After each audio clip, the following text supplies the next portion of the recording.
नमस्कार.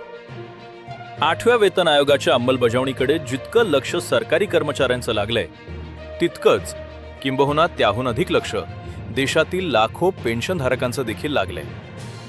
पण या नव्या वेतन आयोगात पेन्शनधारकांसाठी नक्की काय महत्त्वाचं आहे? चला जाणून घेऊया अवघ्या 2 मिनिटात. सर्वात पहिली आणि महत्त्वाची गोष्ट म्हणजे फिटमेंट फॅक्टर.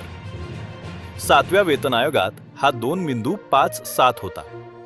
तो 8व्या वेतन आयोगात 2.81 किंवा 3.68 करण्याची मागणी आहे. यामुळे पेन्शनधारकांच्या मूळ पेन्शनमध्ये थेट मोठी वाढ होईल.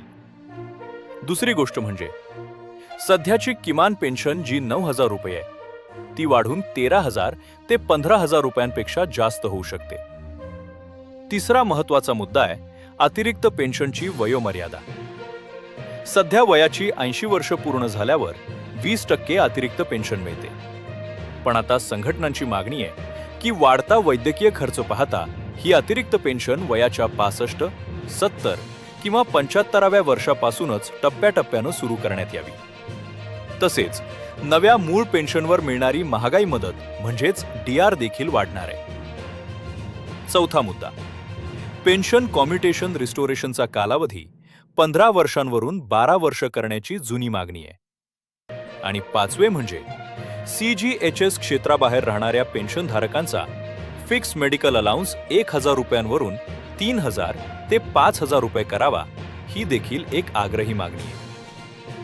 थोडक्यात सांगायचं तर 8वा वेतन आयोग पेन्शनधारकांना आर्थिक स्थैर्य आणि सन्मान देणारा ठरू शकतो. तुम्हाला काय वाटतं? या मागण्या मान्य होतील का? कमेंट करून नक्की सांगा. अशीच माहितीपूर्ण व्हिडिओज पाहण्यासाठी चॅनलला लाईक आणि सबस्क्राईब करायला विसरू नका. धन्यवाद.